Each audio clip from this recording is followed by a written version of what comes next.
Hi, Sacred Souls. Welcome to my channel, Sacred Intuition 111. And let's get a sacred wounding message.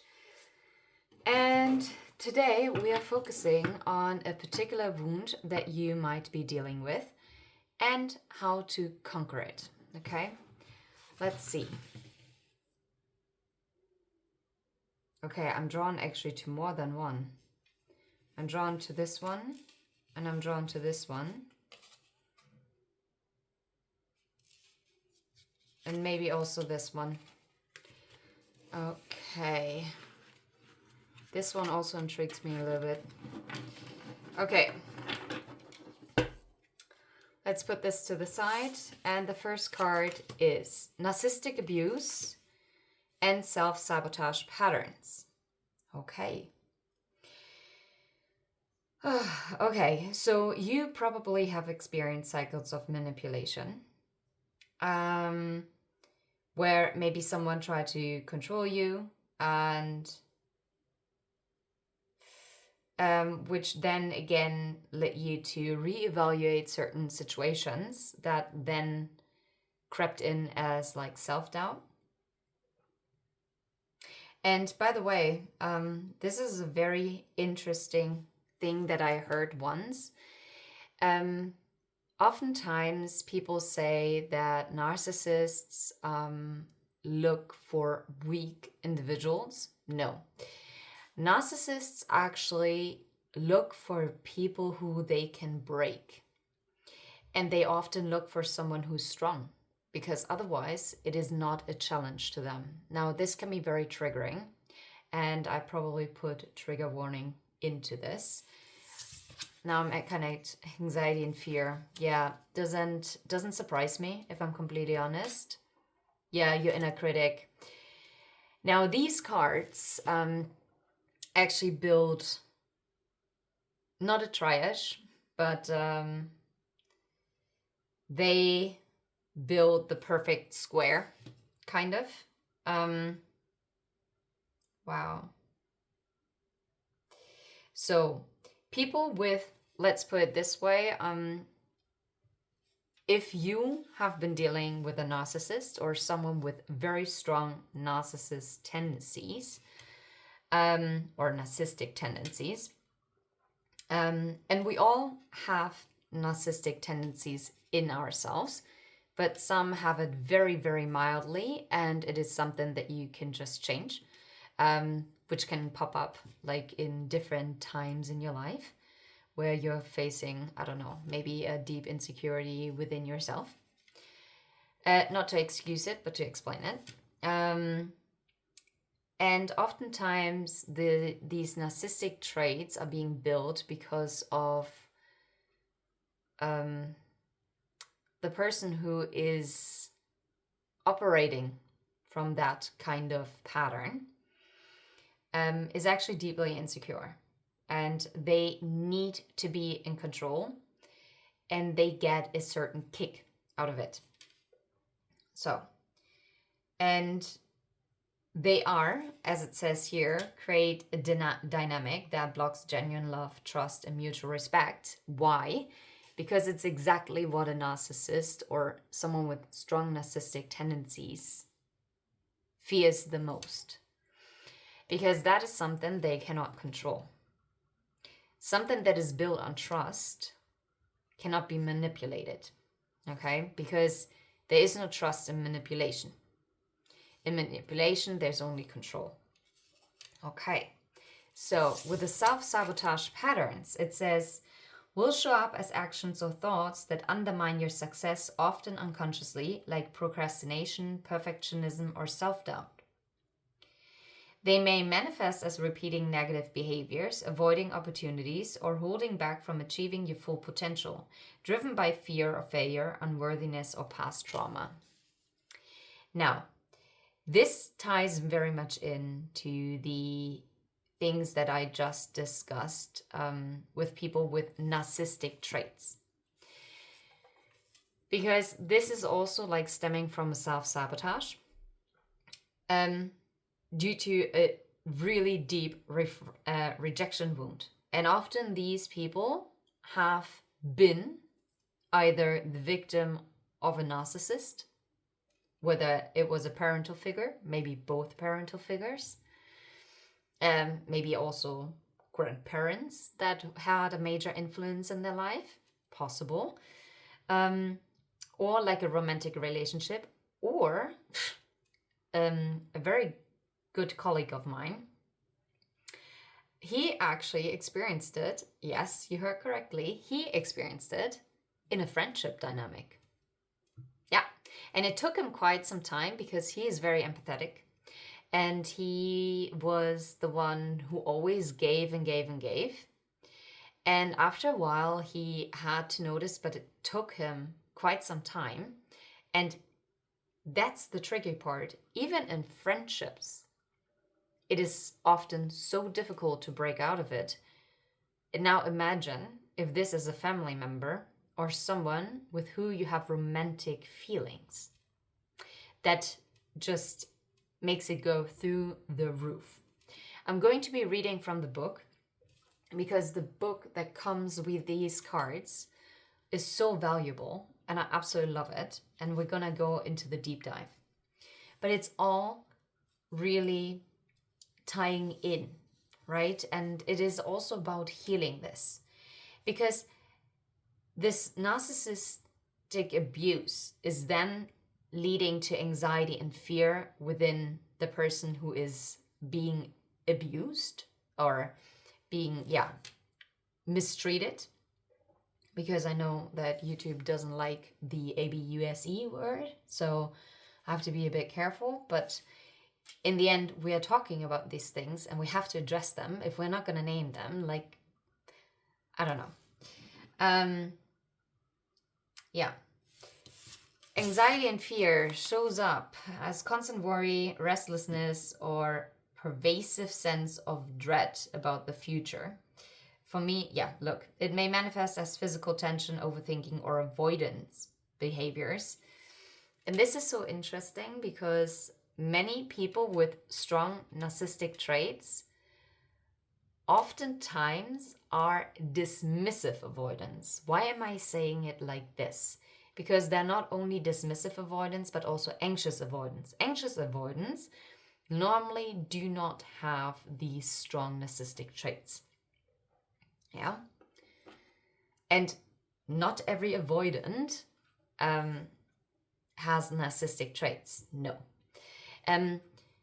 Oftentimes they actually experienced it. They were actually being mistreated by someone with very strong narcissistic traits. And this is what is leading them into this kind of coping mechanism. And this is why oftentimes wounded people wound other people unless they break the cycle and they start to heal. And that is very, very difficult nowadays because, well, not only nowadays, but it is still very difficult even today as we talk more openly about things, yet there is a certain stigma to it. And when we hear avoidance, we always speak very negatively and harshly about them. I have dealt with an avoidant. I actually noticed that my father is actually someone who can be quite dismissive avoidant, which I didn't realize before. And by the way, a trait that is very common in avoidant people is, like, it is common. I'm not saying that it's for everyone, but from my personal experience, is they have a very hard time with apologizing. And not because they don't know that they did something wrong, but because in their childhood or in previous relationships, whatever, love or friendship, whatever it could be, or with an authority figure in school, whatsoever, that if they did apologize, that was actually being used against them, or it was declared as a weakness. And basically it led to an invalidation of their own experience, which of course it's also not good. And that is the understatement of the year. Like, I'm just trying to really, really emphasize, like, to really speak about this, be more open about it. I do not want to see anything in the comment section be like, oh my God, they're so toxic, blah, blah, blah, blah, blah. Yes, they can do things that are very hurtful. And no, you do not have to forgive someone who's treating you super, super badly. But what I'm aiming for is that there is an understanding. And this understanding is for yourself. To not take it personal, because it is so true. It is not personal, it is vibrational. And avoidance, but also anxiously attached people, operate from a lower vibration. And that doesn't mean that they're bad people at all. No, it doesn't mean that. It just means that their traumas have, or they let their traumas dictate themselves for so long that it keeps their vibration low. Everyone has technically or theoretically has the ability to raise their awareness, their vibration. But it's the same thing with potential. Potential is amazing. And oftentimes, potential can be realized by people looking at you, while you might have your own self-doubts and your fears and that hold you back. And I know I've talked about this before, but I'm going to repeat it because obviously not everyone might have listened to every message that I've posted. Potential is great, but you have to have the courage to live out that potential.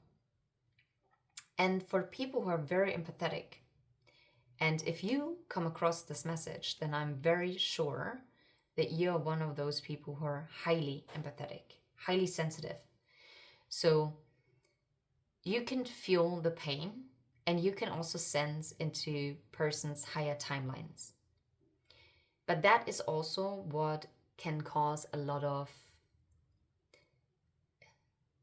sorrow sometimes, because sometimes we do not understand. We see someone on a soul level, and at some point we have to accept that they are not ready yet to step into the light. That for some reason they might have to stay in that shadow period of their life because there are still karmic lessons that they need to learn.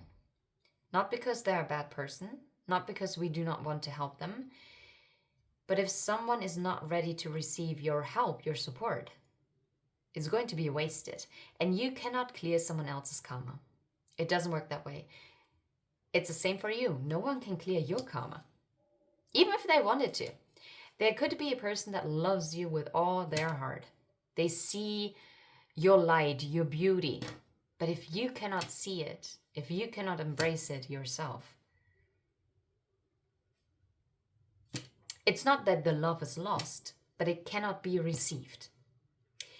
And the self-sabotage is also coming in here with this, with dealing with people with narcissistic tendencies, but also maybe full-on diagnosed narcissists. But if it is someone who's fully diagnosed, like literally diagnosed by someone who is in the medical field, who has the knowledge to do this, because oftentimes people are like, you're a narcissist, you're a narcissist. Probably 80% of those people, at least, are not even true narcissists. Okay? And by trying to maybe also thinking that you could help someone, you're basically, like, very beautifully depicted in here, you're basically sawing the frickin' part of the tree where you're sitting on. And you're going to be the one that is going to get hurt. And that is also self-sabotage. Feeling like you need to save someone. The only person that can save a person is themselves. Because healing and change is something that has to happen intrinsically. It is an inner development. This cannot be forced from the external. Even if it might be forced a little bit by the external, it cannot be sustained if it's not actually felt internally. It's just the way it is. Now I'm hearing the song, "It's Just the Way It Is." Things are never gonna be the same. Okay? Now, your inner critic will show up as a constant stream of self-judgment, doubt. Doubt is here a really, really big issue for the sacred wounding message. Harsh inner dialogue, often undermining your confidence and sense of self-worth. It may manifest as perfectionism, negative self-talk, or an unrelenting voice that tells you you're not good enough, preventing you from embracing your true potential. No way, I didn't read this before. And sabotaging your efforts to grow and succeed. Where have you might have stayed stuck out of fear because you operated maybe more from the mindset of, well, better the devil that you know? And it's also this picture of holding on to like a rope, like really tightly, and it's really cutting in your hand. And that by letting it go, you will feel such a relief and a release. And then this wound can finally heal. And I can tell you one thing, I know more than one person who has been in a relationship with a diagnosed narcissist. And I know even years after, even after they have been in a loving relationship, they still struggle. And not because they're weak, but that is such a very deep wounding that is being caused that it is instilling this, or it is also promoting this inner critic. Like questions like, oh, well, I might have sent out the wrong signals because why did this person choose me? Why did it happen to me? Maybe I deserved it. Yeah, really triggering. No, and I'm here to tell you, no, you didn't deserve it. No one deserves that. Not a single soul deserves that. And of course, if there's a lot of self-doubt that is then sabotaging your own potential, it is keeping you stuck in this circle or cycle of fear. And it's a loop that you need to break. Because if you cannot break out of this loop, you're literally ending up self-sabotaging yourself. And yeah. Let me read from narcissistic abuse. Well, I did see the inferiority wound, karmic blockages, lack of boundaries, lessons from soul contracts, and a mother wound. There it is. Interesting that it's right after the mother wound.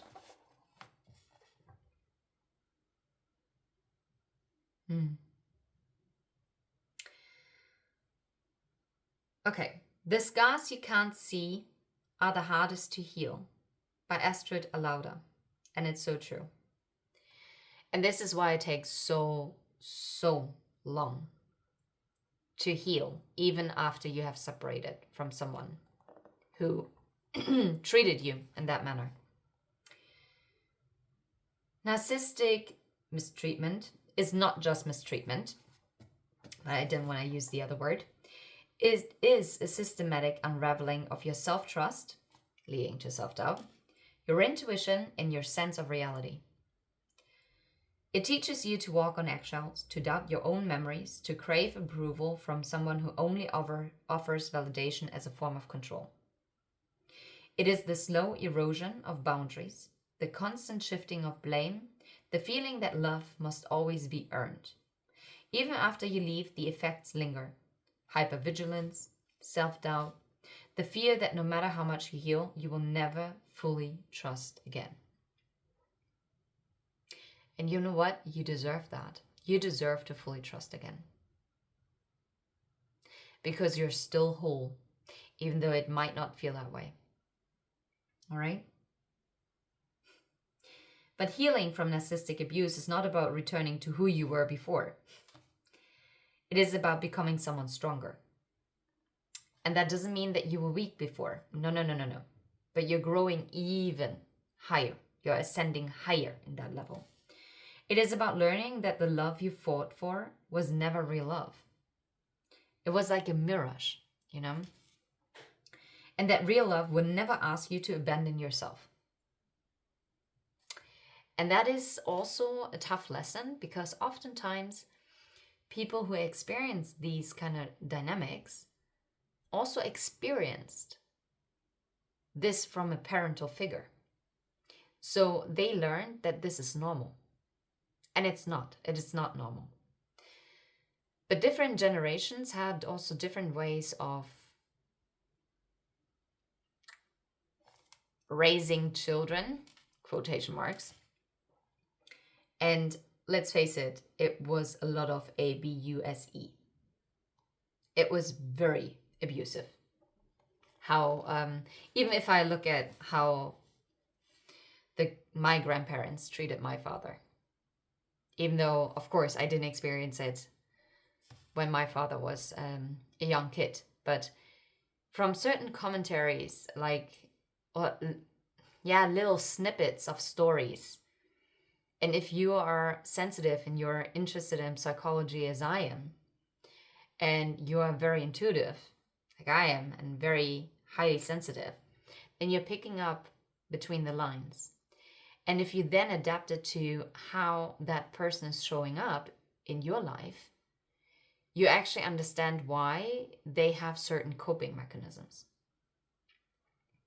And it oftentimes stems from being completely overwhelmed and not knowing how to regulate and how to show up in a healthier manner.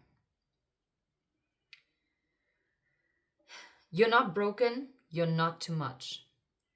Say this again. You're not broken, you're not too much. You do not need to be perfect to be lovable. You're perfect exactly as you are. You were before, you're now, and you will be. Okay. You're not difficult. Oh, wow. Yeah. You're someone who learned the hardest way possible that survival sometimes means forgetting who you are. But healing means remembering. Yes, that is beautiful. Healing is remembering who you are, finding back to your soul essence. And this is so, so valuable. Okay? And now you're remembering, you're reclaiming, you're rising, and this time you will not be silenced. No, because no one can take away that voice of yours. So do not self-sabotage, okay? Do not let yourself be trapped by anxiety and fear. Do not criticize yourself. And if you do, maybe ask yourself, why?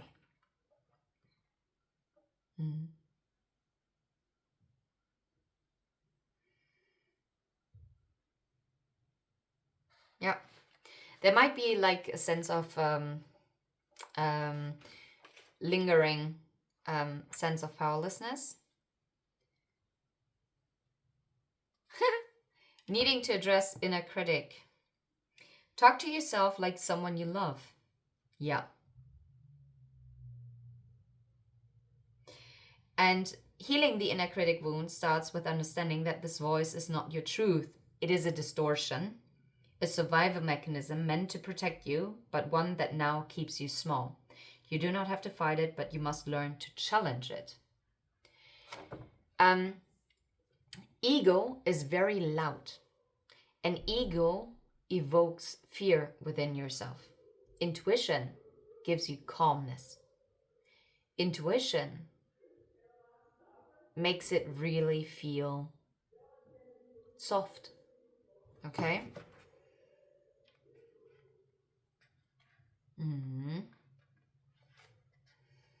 Okay, oh, wait. Could be... I thought maybe... That's interesting that it's like so different as to where you find it.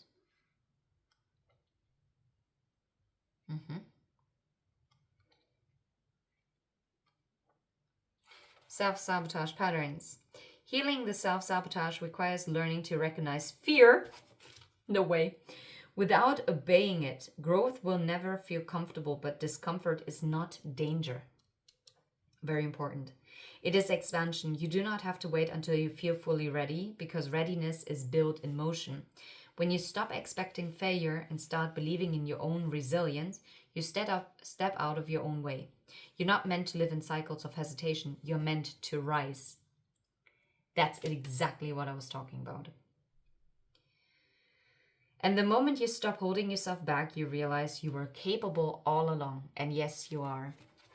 Exactly what I was talking about. Exactly. I love when things come together and I know that I can trust it. That however I decide to build a message, that it's just aligning.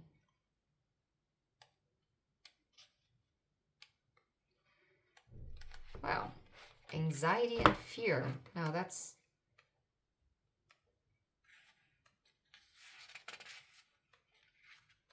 weird that I cannot find it here. You would think it's under A, but it's not. Anxiety.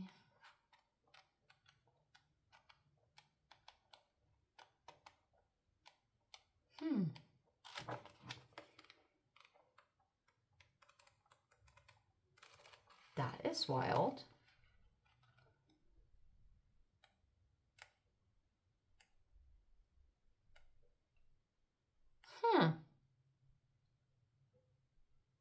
Maybe under need to address.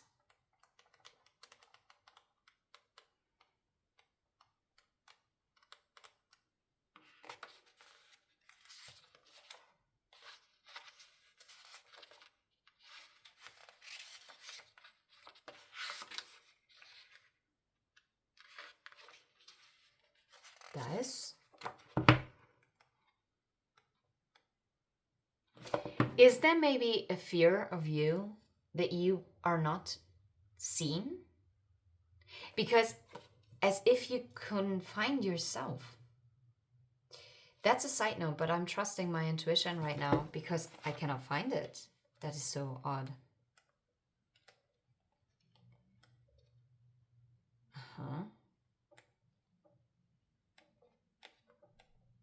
Now let's see if I can find it somewhere. Because that is...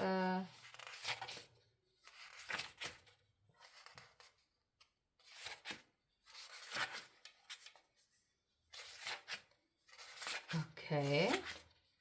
This is unusual. Sorry about this, that there is like a pause. But...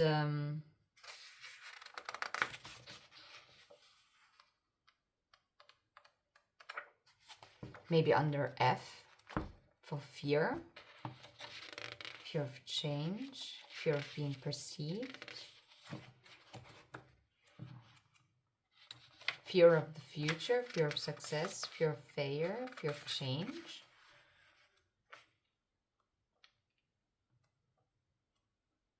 That is wild. Okay, well, then we'll just go into it like this.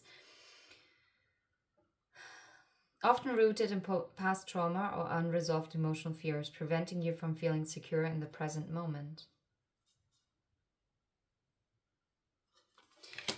I'm really getting, because I couldn't find it here, and I highly doubt that it's not in here, that you feel like you are not seen, that you are constantly not being viewed correctly. Let me see. I'm going to start with the inner critic. It's about a choice point, and it's about the solar plexus chakra. And the solar plexus is about our self-esteem. And it's basically telling you to be open to new experiences and to try new things and to become mentally flexible. And that is something that the inner critic doesn't like, because the inner critic is very rigid in the way how it speaks to you. But view it as a different person who doesn't know you. Okay? That's what I'm getting. Mm-hmm.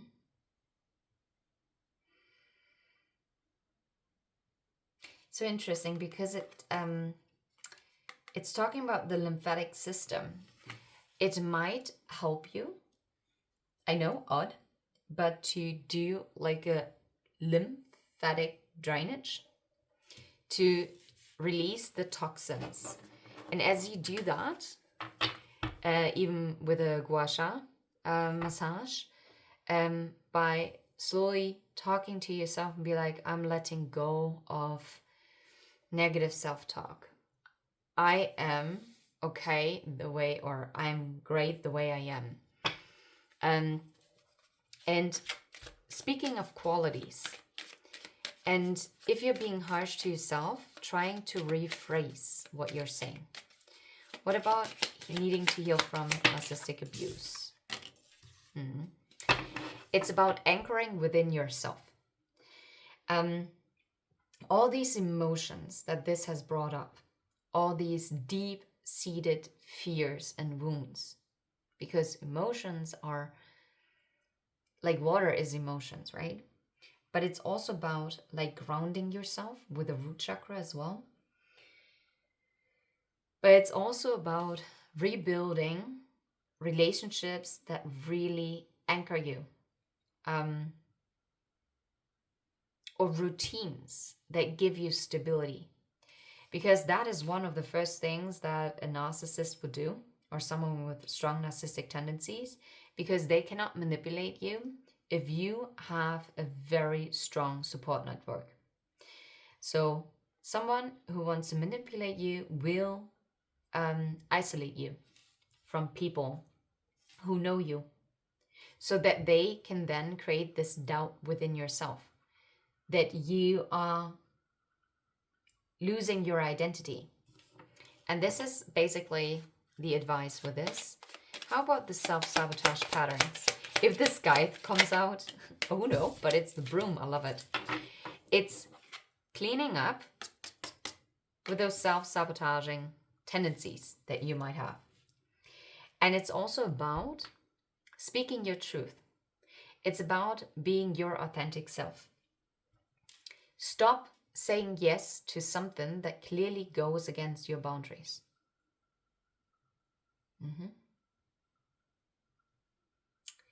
Instead of self-isolating, even though I personally also need it to self-regulate, to really ground myself, because I'm so perceptive to what's others' energies, that sometimes I just need to have alone time. That's completely fine. That's not what this is talking about. But it's also about, do not self-sabotage by isolating yourself away, just because you might be afraid that you might not be good at something, or you might not be fitting in. Okay? But by actually trying something new, it is breaking you out of a rut. And the broom is often also depicted as like the spring cleaning. Maybe also get rid of some stuff that ties you to something that is holding you back. Yeah? Yeah. Like clearing your subconscious of what is holding you back. Think about what belief systems you're running on that you have to release. How about anxiety and fear?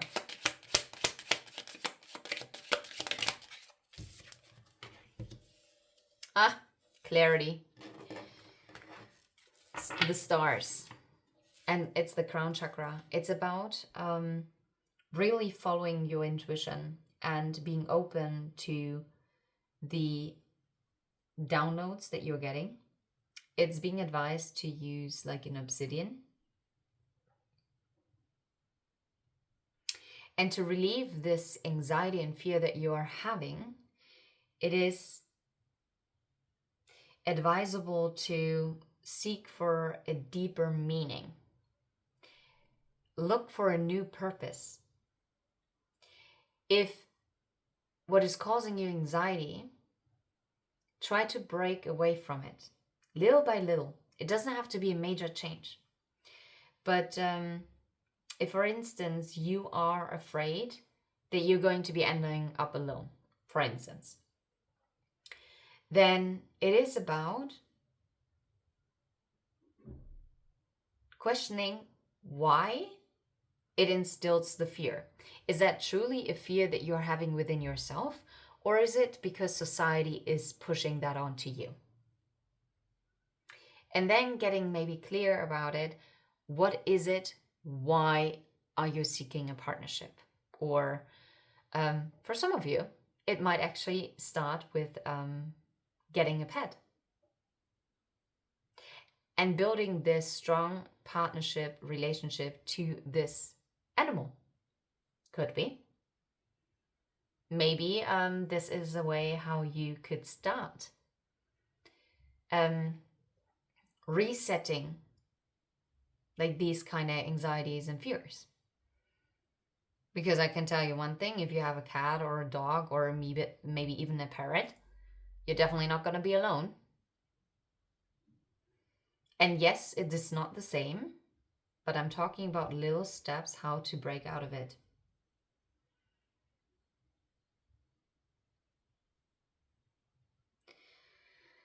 Find something that is giving you a sense of purpose, because if you're finding this purpose within yourself, this is going to release the anxiety, because it doesn't leave room for the anxiety. Yeah, it's actually leading to healing, to growth, to reconnect and grounding again. Okay, is there anything else that we need to know just to wrap this up?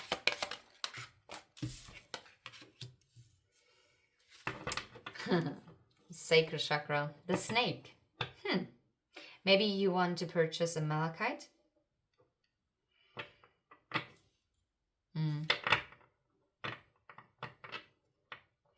You might have been operating out of a toxic femininity, or you were surrounded by toxic femininity. It is possible. The snake also talks about that something is not being straightforward. It's something that takes a long time. But after all, it is talking about freeing yourself from anything that is no longer serving you, something that is toxic. To heal your emotional wounds and to seek the support to also let go of toxicity in your interpersonal relationships, okay? It's about finding your inner peace again. Knowing that you're good exactly the way you are.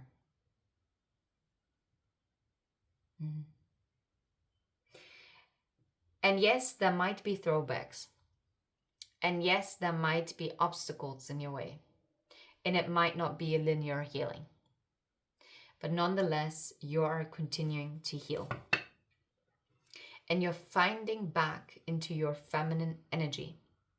And feminine energy doesn't talk about female and body. Feminine energy is the energy that we embody that is open to receive. It is about nurturing. So it is about also nurturing yourself. It's about finding inner peace within yourself. being peaceful with the words that you're saying to yourself, finding peace in the interpersonal relationships that you're surrounding yourself with. If you're going to a club where there are only people who are always like judging, leave. Okay? If you're at a workplace where you are dealing with a narcissistic manager, leave. Honestly, break free. Break free.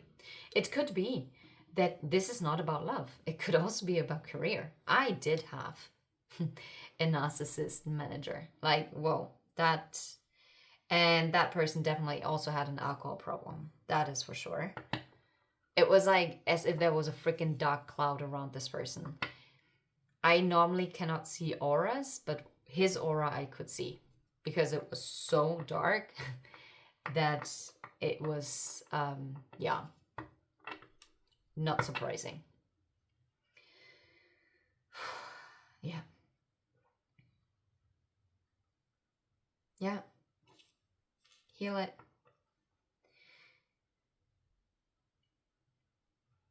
And stop with the self-sabotage. Clear up anything that is sabotaging your growth.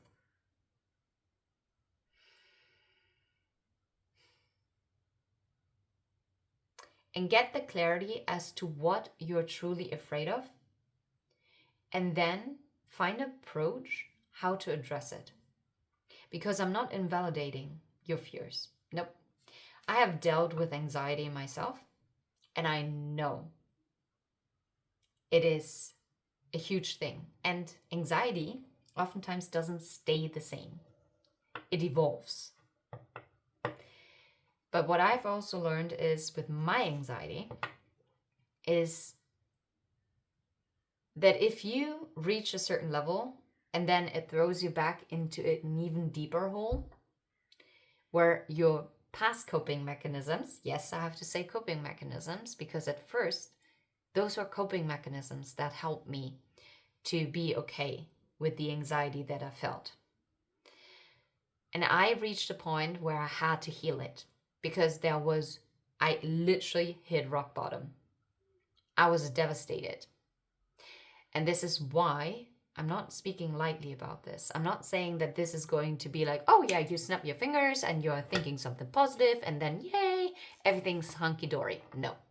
I wish that was the case. But no, it's not. It's not. All these things, all these wounds, they need time. And that's okay. Because time and pressure is something that is human. It's a human thing to do, but it's not divine.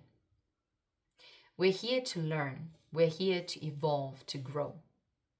And yes, sometimes you might wonder, why the heck did I sign up for this X, Y, Z? And I'm telling you, because you're strong enough. And I also understand you when you're saying, well, I'm tired of being strong enough. But you know what? It gets light after it has been the darkest. And to quote the Dire Straits with Don't Worry, there will be sunshine after rain. There will be laughter after pain. These things have always been the same. So why worry now? Oh, it's called Why Worry, not Don't Worry.